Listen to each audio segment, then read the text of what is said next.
Assalamualaikum dan selamat sejahtera. Dalam era digital pada masa kini, pembelajaran digital amat penting dalam sistem pendidikan negara kita.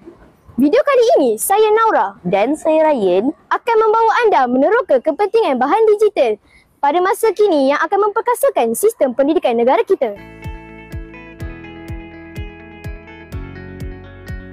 Pembelajaran digital merujuk kepada penggunaan teknologi digital seperti komputer, tablet dan telefon pintar. Ia juga melibatkan penggunaan media seperti gambar, video dan bahan interaktif yang lain untuk meningkatkan pengalaman pembelajaran. Platform digital menyediakan pelbagai sumber pendidikan kepada kita yang dapat diakses dengan mudah membantu pelajar dalam proses pembelajaran. Tambahan pula, dengan integrasi teknologi digital dalam pendidikan, pelajar dapat mengakses maklumat dengan mudah, cepat dan fleksibel, meningkatkan kualiti pembelajaran dan pengajaran. Naura, kelas sejarah tadi, Cikgu Ismail meminta untuk mencari maklumat tambahan tentang pembentukan negara Malaysia. Tetapi, saya tidak tahu macam mana untuk saya peroleh. Oh, jangan risau. Sekarang maklumat semua di hujung jari. Bahan yang awak inginkan itu akan dapat diperoleh dengan mudah. Jom saya tunjukkan.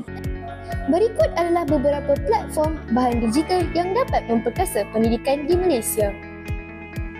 EduWeb TV diperkenalkan oleh Kementerian Pendidikan Malaysia.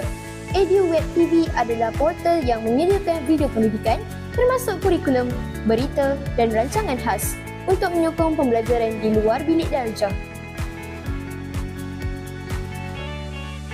TV pendidikan di saluran OKRTM. Radio Televisyen Malaysia menyediakan program pendidikan melalui saluran OK yang dapat diakses oleh pelajar di seluruh negara. Astro Tutor TV.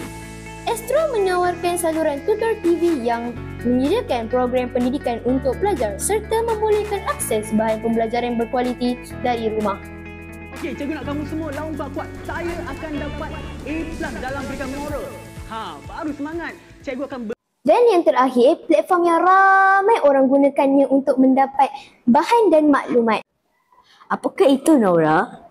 ChatGPT lah. ChatGPT kecerdasan buatan yang dibangunkan oleh OpenAI.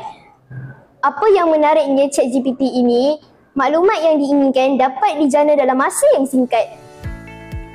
Wah, menariknya Naura. Bahan digital dapat membuka peluang yang besar untuk pembelajaran yang lebih fleksibel dan sesuai dengan keperluan individu. Dengan sokongan daripada semua pihak, saya yakin bahan digital dapat memperkasakan pendidikan setanding dengan standard antarabangsa. Moga kita berjumpa lagi. Assalamualaikum. Bye.